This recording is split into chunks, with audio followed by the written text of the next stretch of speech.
بسم اللہ الرحمن الرحیم۔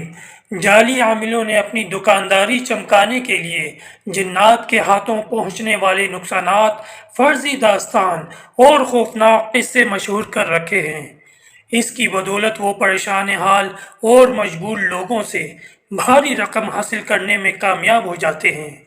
حقیقت یہ ہے کہ جنات بلا وجہ کسی کو تنگ نہیں کرتے۔ صرف کچھ ایسی وجوہات ہیں جن کی بنا پر جنات انسانوں کو پریشان اور نقصان پہنچانے کی کوشش کرتے ہیں، جن میں سے پہلی قسم ان لوگوں کی ہے جو عملیات اور وظائف کے ذریعے جنات کو تسخیر کرنے کی کوشش کرتے ہیں۔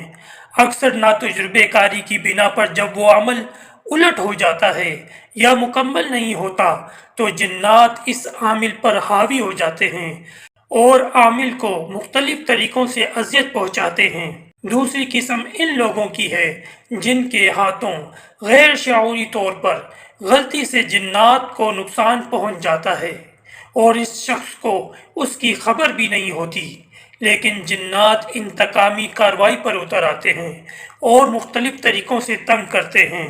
تیسری قسم میں عامل حضرات تعویذات یا عملیات کے ذریعے کسی کو نقصان پہنچانے کی خاطر جنات کی ڈیوٹیاں لگا دیتے ہیں، تو جنات ہر طرح سے پریشان کرتے ہیں اور آسانی کے ساتھ پیچھا نہیں چھوڑتے۔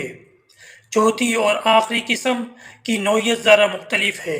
اس کی زیادہ تر شکار صرف عورتیں ہوتی ہیں۔ عام طور پر جنات کسی خوبصورت عورت پر اس کے حسن کی بدولت مسلط ہو جاتے ہیں، لیکن انہیں نقصان نہیں پہنچاتے۔ اگر انہیں نکالنے کی کوشش کی جائے تو سخت مزاحمت کرتے ہیں۔